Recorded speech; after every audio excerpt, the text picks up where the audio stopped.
15 अगस्त 1947 को देश आजाद हुआ। देश की इच्छा के खिलाफ नेहरू देश के प्रधानमंत्री बन बैठे और फिर नेहरू के मनमाने फैसलों का खामियाजा देश भुगतने लगा।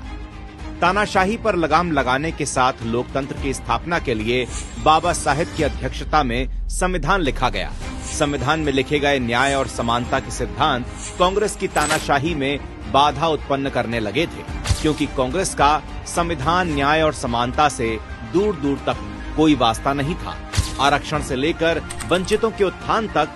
संविधान के बताए हर रास्ते के उलट जाकर कांग्रेस ने सत्ता को बचाने के लिए मनमाफिक तरीकों से संविधान को तोड़ा मरोड़ा और जरूरत पड़ने पर संविधान की हत्या भी कर दी।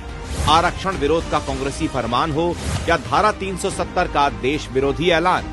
आपातकाल का अत्याचार हो या सुप्रीम कोर्ट के फैसलों का अपमान, मां भारती की सेवा करने वाले नेताओं ने संविधान को बचाने के लिए कांग्रेस के खिलाफ दशकों तक लड़ाई लड़ी।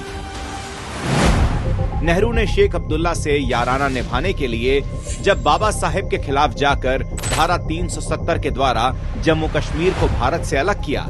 तब संविधान की रक्षा करने के लिए डॉक्टर श्यामा प्रसाद मुखर्जी ने धारा 370 का विरोध करते हुए अटल बिहारी वाजपेयी जी के साथ जम्मू कश्मीर में बिना परमिट के प्रवेश किया और डॉक्टर मुखर्जी ने धारा 370 का विरोध करते हुए अपने प्राणों की आहुति दे दी। इसी तरह नेहरू की बेटी इंदिरा गांधी जब आपातकाल लगाकर संविधान की हत्या कर रही थीं, तब भाजपा के राष्ट्र प्रथम के संकल्प पर चलने वाले नेता ही थे, जो इंदिरा गांधी के अत्याचारों और जेल की यातनाओं को सहन करते हुए बाबा साहेब के संविधान को बचाने में लगे थे।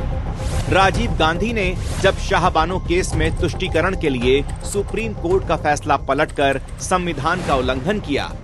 तब भाजपा ही थी जो समान अधिकारों के लिए कांग्रेस का डटकर मुकाबला कर रही थी। नेहरू से लेकर राजीव गांधी तक पूरी ताकत से आरक्षण का विरोध किया गया,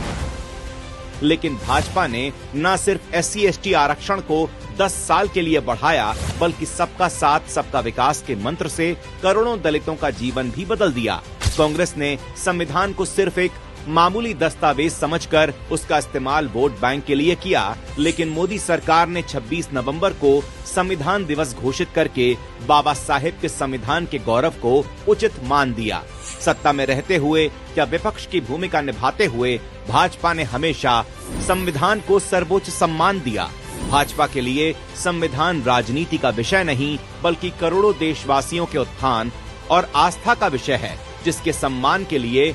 दशकों पहले भी भाजपा ने बलिदान दिया था और आज भी अपने प्रयासों से बाबा साहेब के योगदान और संविधान को संरक्षित कर रही है।